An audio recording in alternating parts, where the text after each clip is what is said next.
Us every Tuesday at this time.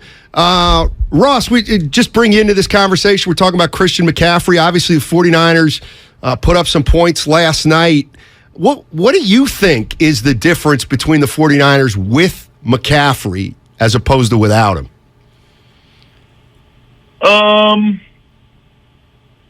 Good question. I think obviously gives them a little bit more depth as a runner. Now they got Mitchell. They'll give the ball to Debo sometimes. I think he's better than what they were getting from Jeff Wilson. Although I think Jeff Wilson's a pretty good player. I think the biggest thing is he's just a much better threat in the passing game and a weapon that needs to be accounted for in the passing game as opposed to Elijah Mitchell or Jeff Wilson. That's the biggest thing. It feels to me like not only can they get the ball to McCaffrey in the passing game, and he's highly efficient. I mean, he had 7 catches on 7 targets. But also, you know, any team you play now, when they talk about the passing game, they're going to talk about McCaffrey. Like, they're worried about him coming out of the backfield. They're worried about where he lines up. And I think that does help to open up things like Kittle, like we saw last night. Yeah, and I mean, just an extension of that. I mean, Kittle, it's 4 receptions, but it's 2 touchdowns. It's Ayuk, 4 targets, 2 receptions, both go for touchdowns. It allows, I think, and I want to get your take on this, the other players to be more productive, maybe with fewer opportunities.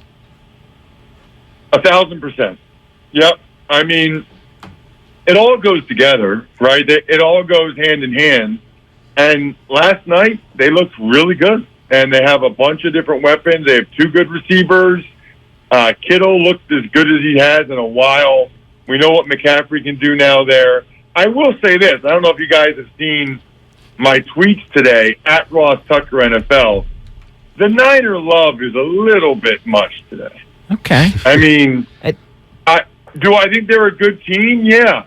But for like the whole night last night, all morning this morning, every tweet is like, oh, look out for the Niners. Watch out. Here they come. Uh-oh, it's Niner time. Like, they're the team nobody wants to play. They're clearly the best team in the NFC. It's like, wait.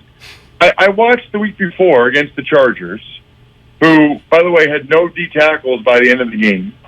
And Justin Herbert didn't have any receivers.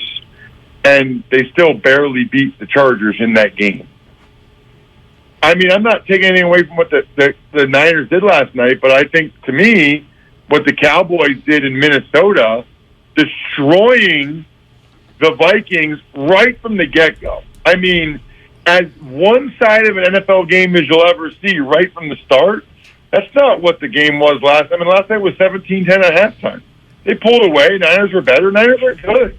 But I feel like everybody acting like all of a sudden the Niners are going to the Super Bowl and winning it needs to pump the brakes a little bit. All right, so Ross, along those lines, I mean, how much of last night specifically was the Cardinals and being where they are, and what do you need to see from the Niners moving forward? I mean, they do play Miami and Tampa and Seattle and Washington coming up here as the next month moves forward, but what do you have to see that makes it more real for you? Well, just do it over and over again. It's not if they just keep doing what they did last night, that'd be great. But they got to show they can do that. I mean, they haven't shown they can do that on a consistent basis, even since they got McCaffrey. And I thought a lot of last night was the Cardinals. I mean, they're starting a backup quarterback. You know, they don't have some of their receivers like Hollywood Brown. Then, you know, late in the game, a lot of those guys clearly didn't want to be there anymore. They definitely didn't want to try to tackle Kittle on his second touchdown. So, I don't know, I'm just not, I mean, it's a good win. It's a good win, but not even close to the win that the Cowboys had. Cowboys did it on the road against an 8-1 team, and they pulled all their starters in the third quarter. Like, I just don't get it. I don't get why people are fawning more over the Niners last night than they did over the Cowboys on Sunday. It's a good question. I was going to say the defense, but Dallas' defense is great too. I think it's a fact that the 49ers, I think people think they have pedigree because they've been to the NFC Championship 2 of the last 3 years and the Super Bowl once. You know what I mean? I think that's probably a factor, yeah. And it probably helps that, there was a bunch of other games on Sunday. There's a bunch of other things to talk about. There was a night game after the Cowboys played between the Chargers and the Chiefs. That was an awesome game. So I think that's probably a factor as well, whereas last night was a standalone game that everybody was watching. It always gets a little bit more hype than anything that happens really on Sunday. Hey, Ross, we know you do work in Philadelphia covering the Eagles. How do you compare the Eagles to the 49ers?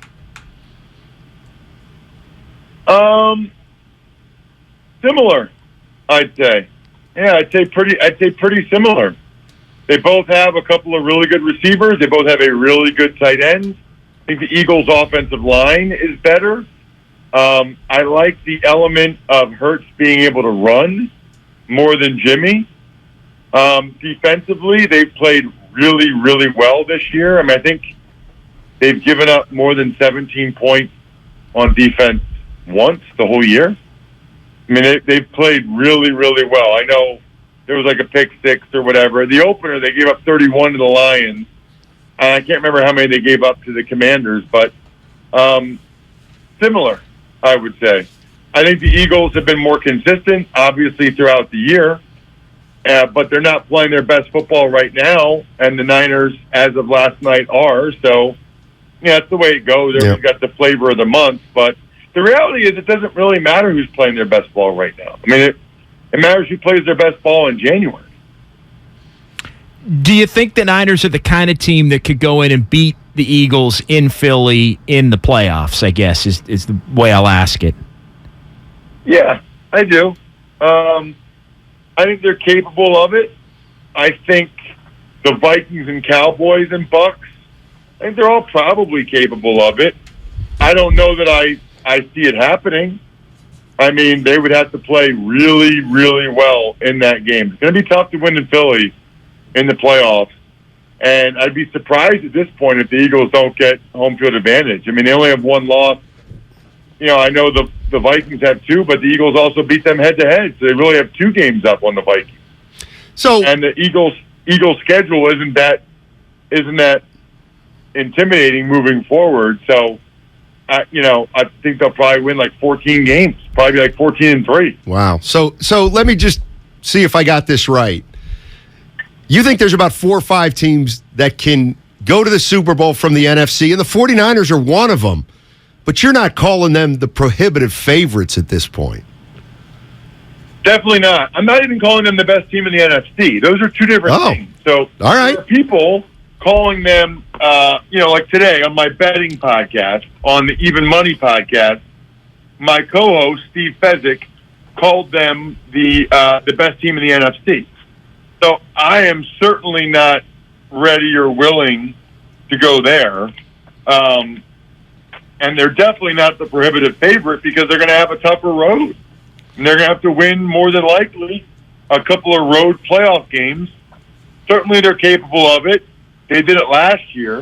But I don't really know, guys. I don't know if that makes me think that they're more likely to do that again or not. Yeah, it's really hard to do. Yeah, I'm kind of with you on that one. I mean, okay, so they won a couple of road playoff games last year. Does that mean they're going to do it again this year? Probably not, would be my guess. I just don't think they are good enough as an offensive line. I don't think their quarterback's good enough. It's certainly possible. They got a lot of weapons. They got a really good defense. But that's asking a lot to ask Jimmy G to win, whatever it would be, 3 more playoff games, including 2 more on the road. Yeah. All right, Ross, have a great Thanksgiving, and we'll talk to you next week. Likewise, I will be in Dallas, so if you're driving around listening to the Cowboys-Giants game, should be fun. They got great press box food in Dallas. So yeah, we got quite my mom's sausage filling in Pennsylvania, but it'll have to do. It's good. Nice. We have that game right here on 95.7 The Game, Ross, so we're looking forward to it, man. Love it. See you guys. All right, that's Ross Tucker.